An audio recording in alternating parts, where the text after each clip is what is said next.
to je to logistický agregátor. Logistický agregátor je služba alebo platforma, ktorá združuje viacerých dopravcov na jedno spoločné rozhranie. Firma tak nemusí mať samostatné systémové prepojenie na každého jedného dopravcu, ale pracuje cez jeden systém s jedným rozhraním, kde môže vytvárať zásielky, tlačiť štítky a sledovať balíky. V praxi to funguje tak, že keď pripravujete objednávku na expedíciu, systém agregátora automaticky odošle všetky potrebné informácie danému dopravcovi. Vy tak môžete cez jednu platformu pracovať s viacerými kuriérmi, nemusíte riešiť rôzne API napojenia, rôzne formáty štítkov, prípadne rôzne spôsoby trackingu. Je to teda skôr technické spojenie viacerých dopravcov do jednej služby. Dôležité je vedieť odlíšiť logistického agregátora od prepravcu alebo fulfillmentu. Agregátoru samotnú prepravu nerobí, tu stále realizuje konkrétny dopravca. Agregátor zabezpečí jednotné napojenie, aby ste sa nemuseli technicky pripájať ku každému jednému dopravcovi zvlášť.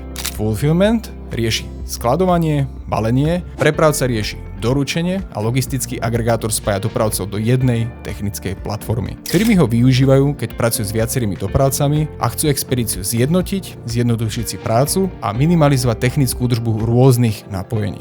Agregátor je spôsob, ako mať viacerých dopravcov dostupných cez jednu technickú integráciu. Dobrými príkladmi z nášho okolia sú spoločnosti ako Balíkobot, Chameleon alebo Neoship. Najviac pomáha firmám, ktoré posielajú veľa zásielok a nechcú sa viazať na jedného konkrétneho kuriéra, prípadne tým, ktorí potrebujú rýchlo prepínať medzi viacerými dopravcami podľa ceny, regiónu alebo dostupnosti.